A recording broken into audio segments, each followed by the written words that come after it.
أعوذ بالله من الشيطان الرجيم بسم الله الرحمن الرحيم فقد قال الله تعالى وأنفقوا في سبيل الله ولا تلقوا بأيديكم إلى التهلكة.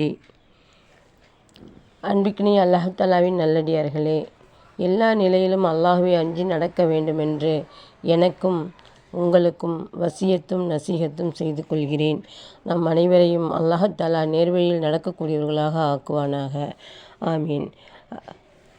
இப்பொழுது நம்ம பார்க்க போகிறது, உங்களை நீங்கள் அழிவில் போட்டு கொள்ளாதீர்கள். அதாவது அல்லாஹ் தஆலா சொல்கிறான், அன்ஃபிகு ஃபீ சபீலில்லாஹி வலா துல்கு பிஐதீக்கும் இல தஹ்லுகத்தி. நீங்கள் அல்லாஹ்வின் பாதையில் செலவு செய்யுங்கள், தவிர உங்கள் கைகளால் நீங்களே அழிவில் போட்டு கொள்ளாதீர்கள் அப்படின்னு சொல்கிறான். அதாவது நம்ம அல்லாஹுடைய பாதையில் நம்ம செலவு செய்யாமல் இருக்கிறது நமது கையாலேயே நம்ம அழிவிலையும் நாசத்திலையும் போட்டுக்கொள்வதாக உறுதிப்படுத்தப்பட்டிருக்கு. இதில் நம்ம என்ன செய்யணும்னா, நம்ம நிறைய அல்லாஹ் தஆலாவுக்காக இக்லாஸோட நம்ம ஹதியா செய்யணும், சதக்கா செய்யணும் அப்படின்னு அல்லாஹ் தஆலா சொல்கிறான். ஷைத்தான் என்ன செய்கிறான்னா, நம்மளை பயமுறுத்துகிறான். ஷைத்தான் நீங்கள் இந்த மாதிரி பணத்தை ஏழைங்களுக்கு கொடுத்தீங்க அப்படின்னா நீங்கள் வசதி இல்லாமல் போயிடுவீங்க, உங்களுக்கு நீங்கள் கஷ்டப்பட்டுருவீங்க அப்படின்னு சொல்லி அல்லாஹ் தஆலா சைத்தான் நம்மளை பயமுறுத்துகிறான். ஆனால் அல்லாஹ் தஆலா நம்மளுக்கு என்ன வாக்கு கொடுக்குறான்னா, நீங்கள் என்னுடைய அல்லாஹுடைய பாதையில் செலவழிச்சிங்கன்னா உங்களுடைய பாவங்கள் மன்னிக்கப்படும், இன்னும் உங்களுக்கு அதிகமான செல்வத்தையும் உங்களுக்கு தருவோம் அப்படின்னு சொல்லி அல்லாஹ் தஆலா நம்மளுக்கு வாக்கு கொடுத்துருக்கான். நிச்சயமாக அல்லாஹ் தஆலா மிக விசாலமுடையவன். அவன் நாடுனான்னா எதையுமே நம்மளுக்கு கொடுக்கறதுக்கு சக்தி உடையவனாக இருக்கான். இது நம்ம இப்போ நம்மளாலே எப்படி நம்ம நாசத்தில் போட்டுக்கிறோம், நம்மளே எப்படி அழிவில் போட்டுக்கிறோன்னு சொல்கிறதுக்கு ஒரு சம்பவம் யாக்கூப் அலைஹிஸ்ஸலாம் அவங்களுடைய காலத்தில் அவங்கள பார்க்குறதுக்காக அவர்களுடைய நண்பர் வராங்க. அப்போ அவங்கள பார்க்கும்போது யாக்கூப் அலைஹிஸ்ஸலாம் அவங்கள பார்க்கும்போது அவங்களுடைய மகனை இழந்த துக்கத்தால் அவங்க அழுது அவங்களுடைய கண்கள் தெரியாமல் போயிடுது. அது மட்டும் இல்லாமல் அவங்களுடைய இன்னொரு மகனும் சிறைக்கு போயிட்டதுனால அவங்களும் என்ன செய்கிறாங்கன்னா, அவங்களும் இல்லாததுனால அவங்க ரொம்ப கவலை, மனம் உடஞ்சி ரொம்ப வயசானவங்களாக ஆயிடுறாங்க, ரொம்ப கவலைக்குள்ளானவங்களும் இருக்காங்க. அப்போ அந்த நண்பர் கேட்குறாரு, இப்படி ஆயிட்டீங்களே அப்படின்னு சொல்லி, ஏன் இப்படி ஆயிட்டீங்கன்னு சொல்லி கேட்குறாங்க. அதுக்கு யாக்கூப் அலைஹிஸ்ஸலாம் சொல்கிறாங்க, என்னுடைய மகனை நான் இழந்துட்டேன், என்னோடய 2 மகன்களையும் இழந்துட்டேன், அந்த கவலையில் தான் நான் இந்த மாதிரி ஆயிட்டேன்னு சொல்கிறாங்க. அவங்க சமாதானம் சொல்லிவிட்டு ஆறுதல் சொல்லிவிட்டு கிளம்பி போயிடுறாங்க. அந்த நேரத்தில் அல்லாஹ் தஆலா ஜிப்ரீல் அலைஹிஸ்ஸலாம் அவங்கள அனுப்பி அவங்க மூலமாக பேசுகிறான். யாக்கூபே, நீங்கள் என்னை பற்றி குறை சொல்கிறீங்களான்னு சொல்லி கேட்குறான். அப்போ உடனே யாக்கூப் அலைஹிஸ்ஸலாம் அவங்க பதறிடுறாங்க.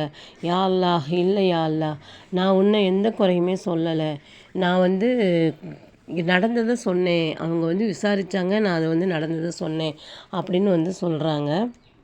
அப்போ அல்லாஹ் தஆலா சொல்கிறான், நீங்கள் இந்த மாதிரி கவலைக்குள்ளானது என்னால் கிடையாது, உங்களால் தான், உங்களாலே நீங்களே அழிவு போட்டுக்கிட்டீங்க அப்படின்னு சொல்லி உங்கள் செயல்களால் நீங்கள் உங்களை கஷ்டத்தில் ஆக்கிக்கிட்டீங்க அப்படின்னு சொல்கிறாங்க. அல்லாஹ் தஆலா சொல்கிறான். அப்போ அவங்க என்னன்னு கேட்கும்போது அவங்க சொல்கிறாங்க, நீங்கள் உங்களுடைய மகன் பிறந்த அந்த சந்தோஷத்தில் நீங்கள் இப்போ ஒரு பெரிய விருந்து செஞ்சிட்ருந்தீங்க.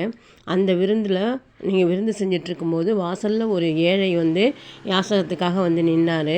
நீங்கள் அவரை கவனிக்கவே இல்லை. நீங்கள் எல்லாம் ரொம்ப சந்தோஷமாக, உங்களுக்கு அந்த மகன் பிறந்த சந்தோஷத்தில் ரொம்ப சந்தோஷமாக இருந்தீங்க.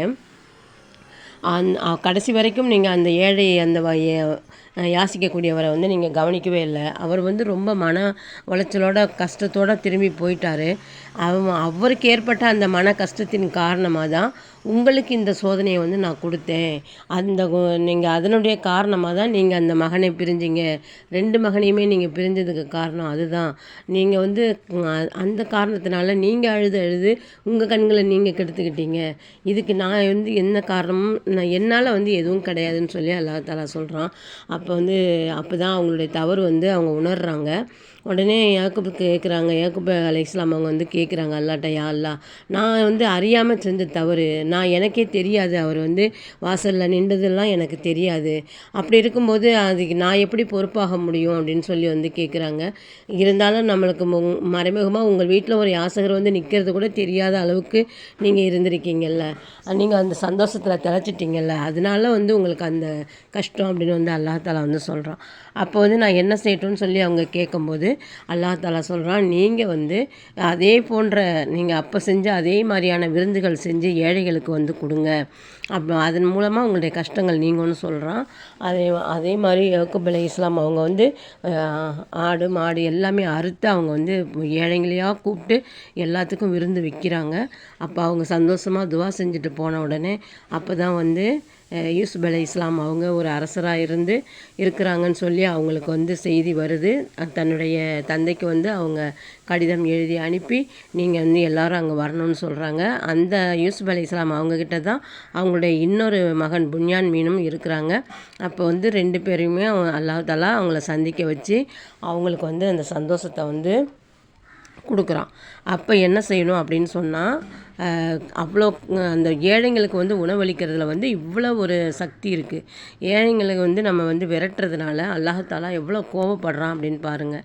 அப்போ இது நம்ம இந்த மாதிரியாக செய்யாமல் நம்ம என்ன செய்யணும், நம்மக்கிட்ட இருக்கிற நம்மளால் முடிஞ்சதை நபி ஸல்லல்லாஹு அலைஹி வஸல்லம் அவங்க சொல்லியிருக்காங்க, நீங்கள் ஒரு பேரிச்சம்பழத்தில் பாதியவாவது கொடுத்து நீங்கள் வந்து நரகத்திலேருந்து பாதுகாப்பு தேடிக்கங்க அப்படின்னு வந்து சொல்லியிருக்காங்க.